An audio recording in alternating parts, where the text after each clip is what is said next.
On Friday the 9th of November, world champion Magnus Carlsen faces the challenger Fabiano Caruana for the world title here in London.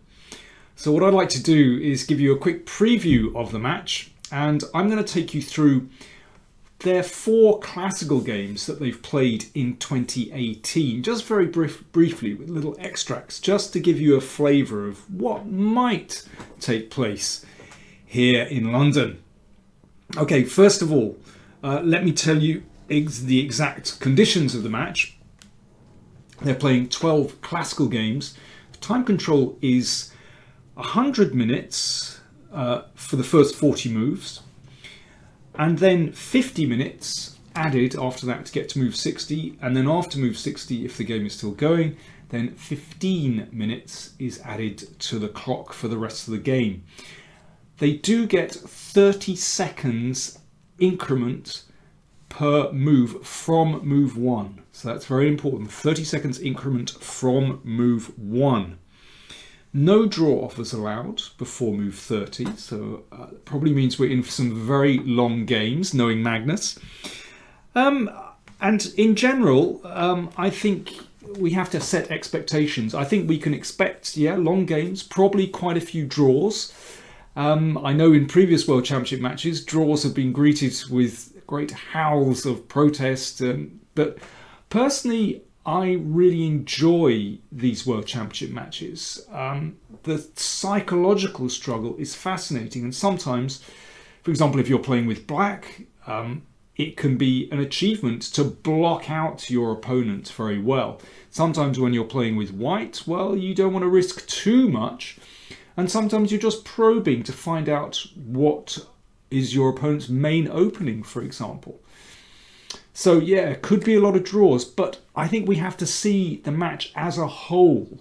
And very often draws increase the tension. They just stretch the tension in the match even more until suddenly, a decisive game can break that tension. So yeah, psychologically, I always find these matches absolutely fascinating. Let's look at their previous record. Well, in classical games, Magnus has 10 wins to Caruana's 5 with 18 draws. So clear plus for Magnus, but well, to balance that, Caruana has had an absolutely fabulous year. And well, just looking at the rating list, these two are clearly the top 2 players in the world. There's just 3 rating points between them, so they are playing for all the marbles. So what's been happening between them this year? Well, let's have a very, very brief look at what they've done. So the first game they played was in the Tata Steel tournament in Vaikonze in January, and that was a draw where Magnus took on Fabiano's Petrov defence and tried to squeeze him in an endgame, but actually Caruana had very little difficulty, and you can see in this final position where they agreed to draw, basically, if anyone was better in this game, it was Caruana actually. You can see his piece is very, very active, but well, a draw is the correct result here, with the knight defending this pawn and the rook about to go active. Doesn't matter, even if black takes this pawn, there's not too much going on. So solid draw from Caruana. He's shown that he's capable of holding out Magnus in these squeezes. Then they played in the Grenka tournament, and Carlsen got a very good position with black. Caruana, this was the first round game, and first round game in Vaikonze as well they played. But yeah, they reached this endgame, and let me just give you a quick recap of what happened. Here, Carlsen with his 2 pawns here has a winning position actually.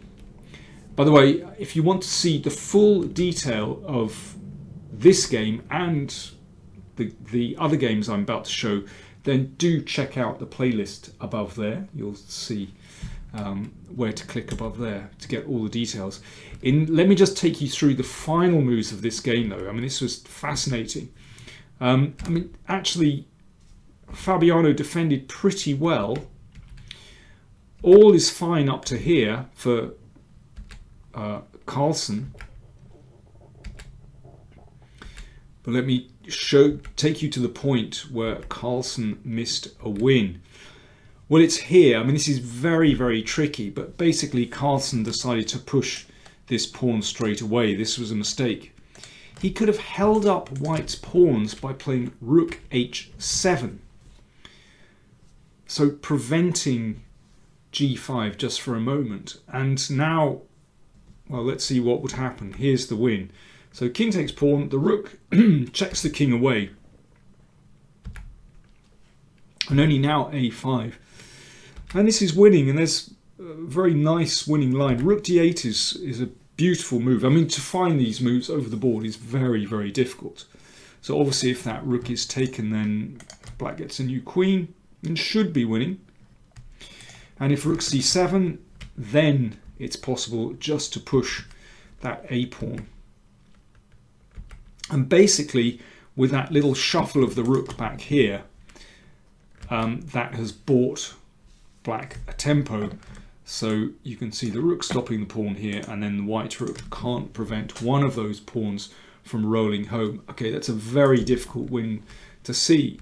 In the game, Carlsen played a5, and these were the final moves of the game. If you want, as I said, if you want greater explanation of these moves and indeed the rest of the game, which is a very, very interesting game, then do check out my old recording that I made above. And they agreed a draw here.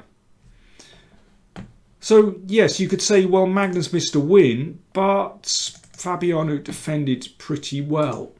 Next game, Norway chess. Now, well, we know what happened in this game. Magnus won a really nice game, and he managed to engineer his kind of position really well. So let me just take you back one move. So here, Magnus played d4. Fabiano pushed on, and then knight e5. This was an excellent pawn sacrifice. So this was taken. And then Carlsen put his queen in the middle, Caruana retreated, and rook c1. So for that pawn, Magnus has his kind of position. He's got beautiful control in the centre with these pieces. Rook on open file, all white pieces playing really well, and that nice passed pawn securely protected by the bishop.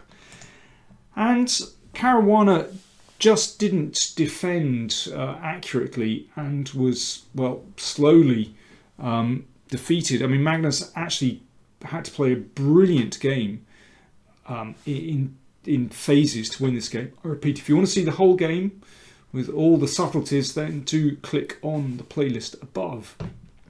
So that was a Magnus type position that he managed to get for himself. Then they played in the Sinkfield Cup, and this is the infamous Hushgate game where Magnus went into the booth and did this during the game to hush the haters. So he took on Caruana's Petrov, and in this position, well, Magnus has built up a very nice position. His piece is looking very good. Black's rook looking slightly odd here. And here, in fact, if Magnus had played f6 straight away, pushing the knight to an awkward square, and then knight g4, he's building up really nicely. In the game, he played knight g4 straight away, and I think he was rather unsettled by Caruana's original defence here. Incredibly, I know, looks as though Black's pieces are so passive. In fact, the knight does a very good job on g8. Even here, Magnus could have sacked a pawn.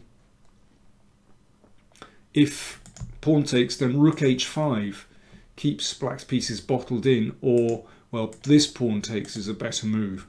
But even here, White has a pretty good bind on the position, preventing f5, c4, and that enables this maneuver at some point.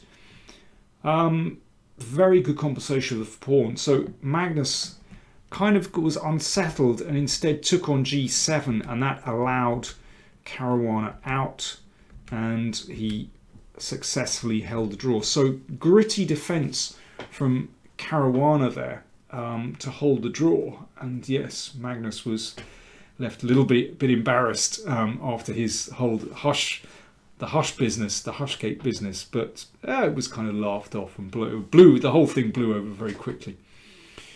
So what have we seen from those 4 games, the 4 classical games this year? Well, basically, Magnus generally getting the kind of positions that he likes, and 3 draws but 1 win for Carlsen.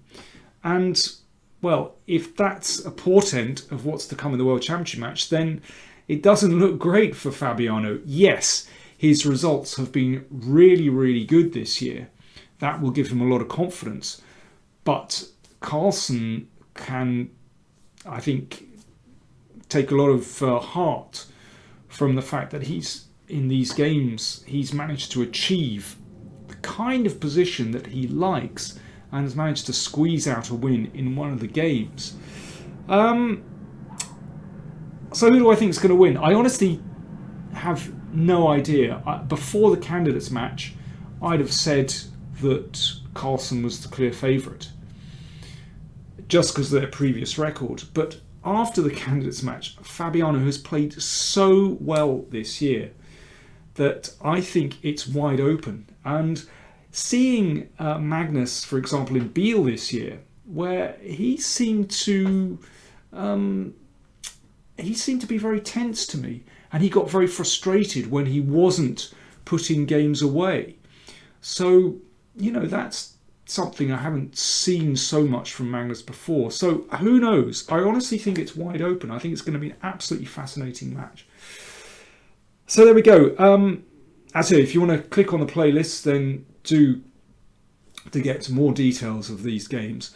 And, well, we've produced some merch. Finally, the PowerPlayChess channel has organised some merch. So if you want to, just for a bit of fun, we've produced a Magnus Hushgate t-shirt.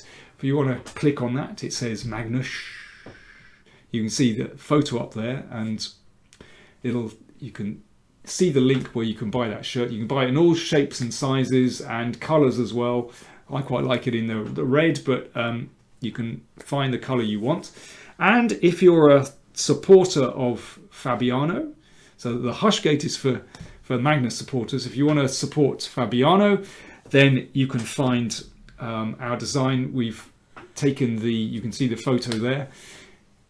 There's a very English slogan, keep calm and carry on. And we've just changed that, a little pun, keep calm and Caruana. So if you want to get that, if you're a Caruana supporter. So I'm really looking forward to the match, and of course I'll be recording my analysis of the games afterwards. So do look out for that. Thanks for watching.